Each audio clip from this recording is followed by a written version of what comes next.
Good morning everyone. In this part of video we are going to study our next fuel, that is petroleum.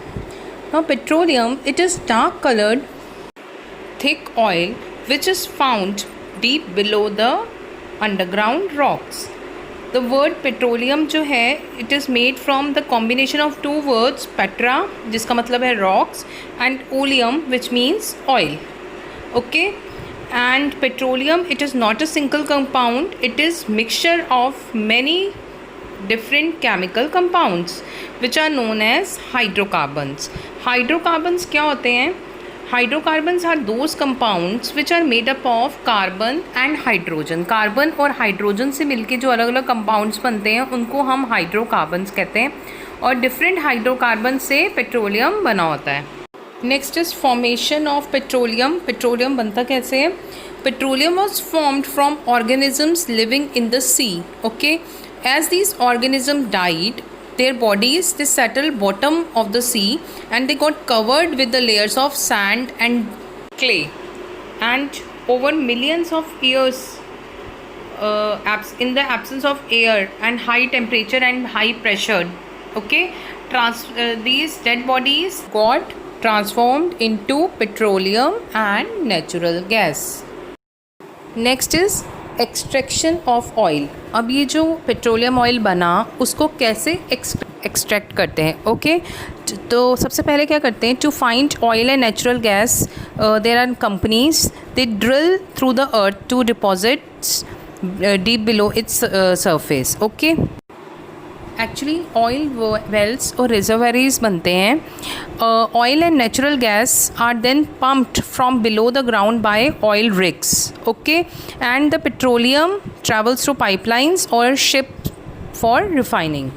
ठीक है, now जब एक oil extract हो गया then they determine the characteristic of the oil reservoirs. Okay, अब ये जो crude oil बनता है या पेट्रोलियम कह लो, ये जो ऑब्टेन होता है this is mixture of several components. Okay, तो each component is hydrocarbon with different boiling point. सबका बॉइलिंग पॉइंट डिफरेंट होता है कंपोनेंट्स का. तो the process of separating components into useful substances is known as refining. And these components they can be separated by fractional distillation. इस process को क्या कहते हैं? Fractional distillation. तो इस प्रोसेस में हम क्या करते हैं? जो भी क्रूड ऑयल ऑब्टेन हुआ है इट इज़ हीटेड, उसको अच्छी तरह से हीट करते हैं, फिर उसको evaporated and its vapour is allowed to condense. फिर उसको इवेपोरेट होने देते हैं. आफ्टर डैट उसके जो वेपर्स होते हैं उनको कंडेंस करते हैं. ठीक है, फिर क्या होता है? जब एक फ्रैक्शनेटिंग टावर होता है उस पर डिफरेंट टेम्परेचर्स पे ये कलेक्ट हो जाते हैं. जैसे जैसे डिफरेंट वेपराइज होते हैं डिफरेंट टेम्परेचर पे, वहाँ पे इनका कलेक्शन होना स्टार्ट हो जाता है डिफरेंट कंपोनेंट्स का. एंड दीज कंपोनेंट्स जो सेपरेट होते हैं they are known as fractions.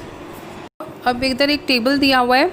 इस टेबल में फ्रैक्शंस दे रखे हैं पेट्रोलियम के, कि जैसे पेट्रोलियम गैस, ठीक है, इसका बॉइलिंग पॉइंट जो बॉइलिंग रेंज है बिलो 25 है और इसका यूज़ क्या है. इसी तरह से गैसोलीन, कैरोसिन, डीजल ऑयल, ये अलग अलग प्रोडक्ट्स हैं जो फ्रैक्शन टावर में फ्रैक्शंस बनते हैं और बॉइलिंग रेंज भी दे रखी है उनकी और उनके यूजेस दे रखे हैं. Next is natural gas. Natural gas जो होता है it is a gas which is lighter than air. Air से भी लाइट होती है. ये मेनली मीथेन की बनी होती है. ओके, मीथेन गैस से बनती है जो एक हाइड्रोकार्बन है. और मीथेन को मार्श गैस भी कहते हैं. मार्शी एरियाज़ में होता है ये. And it is pumped from below and transported into pipelines for storage. इसकी ना तो कोई ओडर होती है ना कोई कलर होता है नेचुरल गैस का.